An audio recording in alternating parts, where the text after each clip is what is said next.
everyone, and welcome back to Tahar Talks. Today we have with us Miss Upasna Prasad, who is a new teacher and a lifelong singer in multiple languages.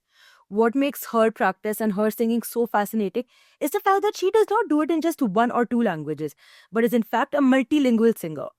So, ma'am, over to you. I would like to ask you, how did your musical journey start?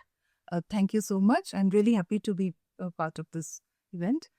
I started singing from an early age of 4 years.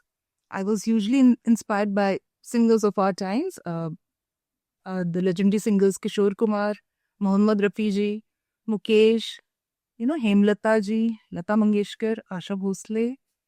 Also, when I got to know that Kishore Kumar's birthday falls on 4th August and my birthday is on 3rd August. So from a very early age, I thought I should also be a great singer like him. I always aspired. That is a to good be like him. motivation, yeah. And all of them were great singers. I still listen to them.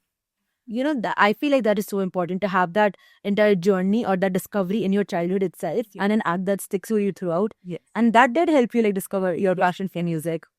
So, the one thing which I find so fascinating about your practice is the multilingual part of it.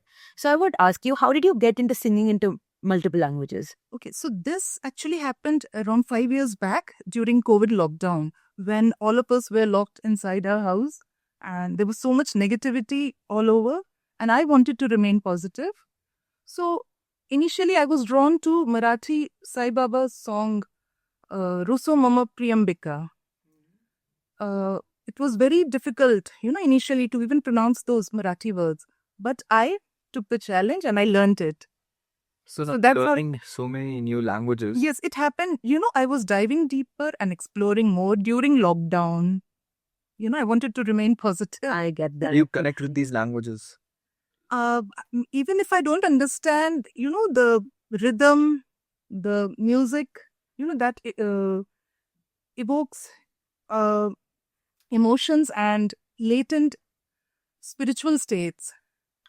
I remember this from your TEDx speech, something very beautiful that you mentioned. Even if you're not able to understand the content of the song, try to Yeah. connect to its rhythm and music. Yes, definitely. Yeah, That does, bring you to a higher vibration. 100%. In our French class, we learn through French songs. So that really helps us. Yes, any language. I believe in any language, irrespective. 100%. You need Like- not understand the language, yet you can relate to it. And it really helps you, connect better to the language too. Yeah. So I would ask you, what do you think is the spiritual or the emotional impact of singing in multiple languages? That does improve your brain functioning, the Yeah. cognitive flexibility. Yeah, even I believe my math skills improved because after I started singing in multiple languages, I had forgotten all, maths formulas, everything. But gradually I recalled everything and it improved. So now, because you know so many languages, is it easier to make? Is it easier for you to meet someone out of your language barrier, or someone from a different language? To connect with people. I actually don't, and I'm very fluent in Bengali. Though I'm from Jharkhand, I'm Hindi speaking, but my Bengali was always fluent. I don't understand other languages. I'm still, getting to learn the meanings of Marathi words, Yeah. but it's okay. It's okay. I like. So do you think that, knowing Bengali, for example, or even knowing songs from other languages has helped you connect better with other people? Yes, there's a different kind of confidence, when I'm Yeah. able to perform, Telugu songs on karaoke, Oh, 100%. even Kannada songs. Like, the maximum I can go and karaoke is performing Queen songs. So I totally get being able to. And I'll tell you, I'm I've learned just one Tamil song. I'm Mhm. still learning my second Tamil song, Manasalam Madiye, and I'm not sure whether I'll be able to. Oh, no, I'm sure you will. We'll wait for it. We'll wait to listen to Some it. songs are easy to learn, and some are really. And I believe that is how the learning process always is. Nothing is ever constant or stagnant in it. So I just wanted to ask you, because you've spoken about your own journey and you yourself are a learner.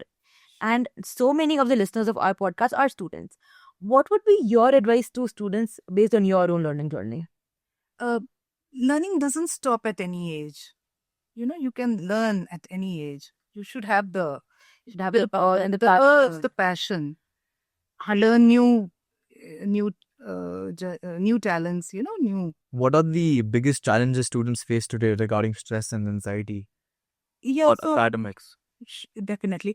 So students, they shouldn't fall into the trap of stress and burnout, during their academic journey. They should pursue hobbies alongside studies.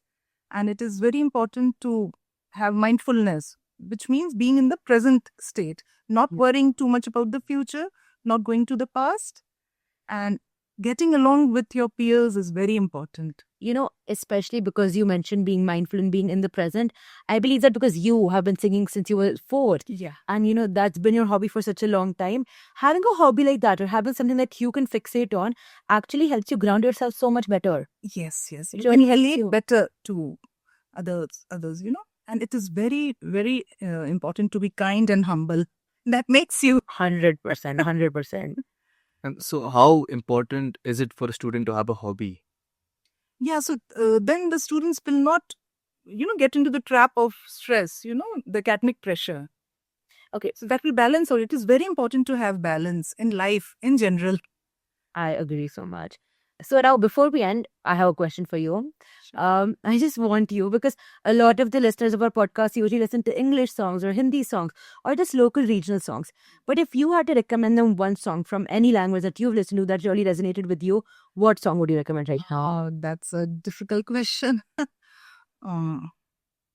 Maybe Bengali songs, Rabindra Sangeet. Students should learn if given a chance. No, I'm so excited to see the kind of response from the students based on this.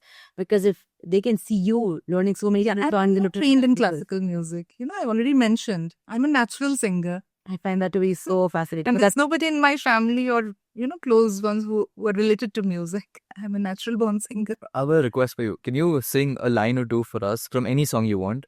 And can me and Prasha decode it? Oh, Let's see if we understand. okay. Just give me a minute.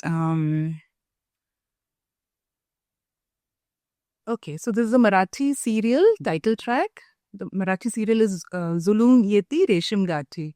Okay, so I'll sing few lines. मुक्याने बोलले गीत ते जाहले स्वप्न हे पहाटे पाहिले. I'm forgetting. Oh, but that was so beautiful. Even so, his 2 lines were so beautiful. This is Marathi. You live in Mumbai. I don't see if you understand anything. Okay. It's really tough. Okay. Any other song do you want me to? That was so beautiful. Could you tell us the meaning if you know? I don't know. Let's see if Reenab can translate Reenab's Kanya. I don't know. But that was all we had for you. Thank you so much for joining us on this podcast today. It's wonderful. It was so insightful, and we hope that the audience is moved by your music journey, because I certainly was. And I'm very excited to see the kind of students who would also love to come up in music after this. So that was Ms. Upasana Prasad on Tire Talks. Thank you so much, everyone, for being here today. My pleasure. Thank you.